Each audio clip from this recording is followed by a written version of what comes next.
విజయనగరంలో sub registrar పై వేటు, double registration చేశారని రమణారావుపై ఆరోపణలు, చర్యలు తీసుకున్న ఉన్నతాధికారులు. ఎన్నికలు ఎప్పుడొచ్చినా బీఆర్ఎస్ విజయం, కమిషన్లు ఎంక్వైరీలతో కాలం గడుపుతున్నారు. కాంగ్రెస్ పాలనలో రాష్ట్రం వెనక్కిపోతోందన్న హరీష్. నర్సరావుపేటలో స్వచ్ఛ భారత్ శానిటేషన్ డ్రైవ్ లో పాల్గొన్న ఎమ్మెల్యే, డ్రైనేజ్ పూడిక తీసిన అరవింద్ బాబు. రాజేంద్రనగర్ లో రోడ్డు ప్రమాదం, ఆరంఘర్ దగ్గర అదుపు తప్పిన లారీ బోల్తా, ట్రాఫిక్ కు తీవ్ర అంతరాయం. తిరుపతిలో అటవీ శాఖ కొత్త ప్రయోగం, ఏనుగుల ముందస్తు సమాచారం కోసం ఆర్టీజీఎస్ అలర్ట్ మెసేజెస్ పంపనున్న టాస్క్ ఫోర్స్.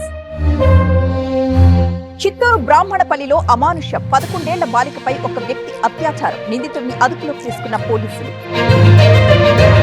భైంసాలో కొనసాగుతున్న నిమజ్జనాలు, గడ్డన్న వాగుకు తరలి వస్తున్న గణనాథులు, పూజలు చేసి వీడ్కోలు పలుకుతున్న భక్తులు. తిరుమలకు పోటెక్కిన భక్తులు, శ్రీవారి దర్శనానికి 24 గంటల సమయం, కృష్ణతేజ గెస్ట్ హౌస్ వరకు భక్తుల క్యూ లైన్.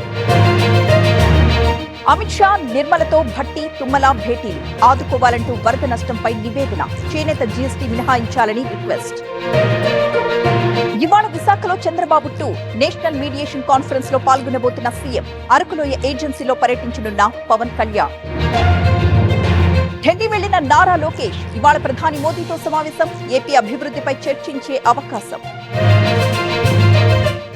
జీఎస్టీ తగ్గింపుపై ఇవాళ బీజేపీ సంబరాలు, దేశవ్యాప్తంగా ప్రధాని మోదీకి పాలాభిషేకాలు, తెలంగాణలో సెలబ్రేషన్స్ కి రామచంద్రరావు పిలుపు. శ్రీశైలం ప్రాజెక్టుకు కొనసాగుతున్న వరద, 3 గేట్లెత్తి దిగువకు నీరు విడుదల, కొనసాగుతున్న జల విద్యుత్ ఉత్పత్తి. తుంగభద్ర డ్యాం కి కొనసాగుతున్న వరద, 5 గేట్లెత్తి దిగువకు నీరు విడుదల, ప్రస్తుత నీటి మట్టం 1625 అడుగులు. సుంకేశ్వర డ్యాం కి భారీగా వరద, ఇన్ఫ్లో 54,000, అవుట్ఫ్లో 50,000 క్యూసెక్కులు, 12 గేట్లెత్తి దిగువకు నీరు విడుదల. హైదరాబాద్ లో డ్రగ్స్ ముఠా గుట్టురట్టు, యాప్ ద్వారా మత్తుమందు అమ్మకాలు, 2 పెడ్లర్స్ ని అరెస్ట్ చేశామన్న డీసీపీ. తెలుగు రాష్ట్రాలకు మళ్లీ వర్ష సూచన, తెలంగాణలో 22 జిల్లాలకు ఎల్లో అలర్ట్, ఏపీలో 3 జిల్లాల్లో మోస్తరు వర్షాలు.